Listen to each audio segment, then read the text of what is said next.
அன்பு பெரியோர்களே, அருமையான சகோதர சகோதரிகளே, எனது அன்பான மாணவ செல்வங்களே, வணக்கம்.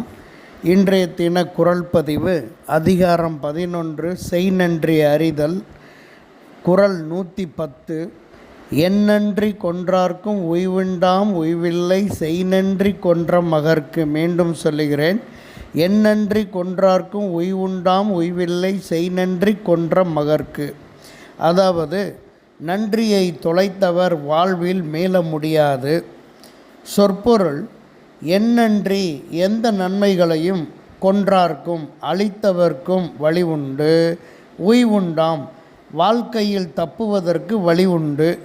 உய்வில்லை வழி இல்லை செய் நன்றி கொன்ற மகற்கு.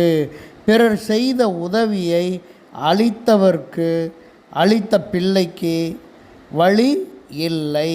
பொருள்: எந்த நன்மையான காரியங்களை அளித்தவர்களுக்கும் தப்புவதற்கு வாழ்வில் வழி உண்டாகும். ஆனால் ஒருவர் செய்த உதவியை மறந்தவனுக்கு வாழும் வழி கிடைக்காது என்பது வள்ளுவனின் வாக்கு ஆகும். இதற்கு சான்றாக ஒரு கிராமத்து கதை. ஒரு ஊரில் இருளாண்டி மருளாண்டி என இரு விவசாயிகள் ஒரே வீட்டில் பெண்ணெடுத்த சகலப்பாடிகளாக இருந்தார்கள். இருவருக்கும் வயல்களும் அருகருகே இருந்தன. இருவருக்கும் அடிக்கடி வாய் தகராறு இருந்து வந்தது. குடும்ப சண்டையில் ஆரம்பித்தது, வயல் வரை நீடித்து வந்தது. இருளாண்டிக்கு சொந்தமாக நீரூற்று கிணறு பம்பு செட்டுடன் இருந்தது. ஆனால் மருளாண்டிக்கு கிணறோ பம்பு செட்டோ இல்லை. குளத்தில் தேக்கப்பட்ட நீரையே நம்பி விவசாயம் செய்தான். குளம் ஊருக்கு பொதுவானது. எனவே வயல் வைத்திருப்பவர்கள் மடை கட்டி வைத்து இருந்தார்கள்.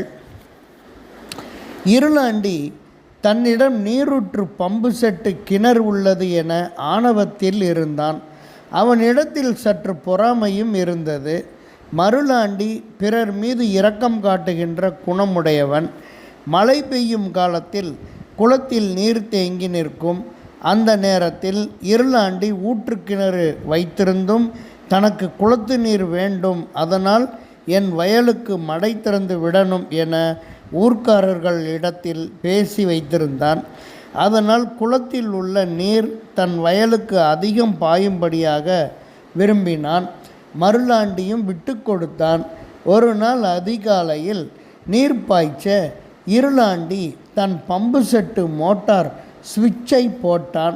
பல நாள் சும்மா கிடந்ததால் மோட்டார் சுவிட்சு பழுதில் இருந்தது. இருளாண்டிக்கு தெரியவில்லை. மின்சாரம் தாக்கியது. அவன் தூக்கி வீசப்பட்டதால் அவனுடைய கிணற்றுக்குள்ளேயே அலறல் சத்தத்துடன் விழுந்தான். இதை பக்கத்தில் வயலில் வேலை செய்து கொண்டிருந்த மருளாண்டி பார்த்து ஓடி வந்து கிணத்துக்குள் பாய்ந்து மயக்கத்தில் கிடந்த இருளாண்டியை ஆட்களின் ஒத்தாசையுடன் மேலே கொண்டு வந்து தன் மாட்டு வண்டியில் தூக்கி போட்டு அரசு மருத்துவமனை கொண்டு சென்று காப்பாற்றினான். ஒரு வாரம் கழித்து மீண்டும் வயலில் நன்றியில்லாத இருளாண்டி மருளாண்டியிடம் சண்டை இழுத்தான். நன்றி. மு. சமுத்திரம், ஆசிரியர்.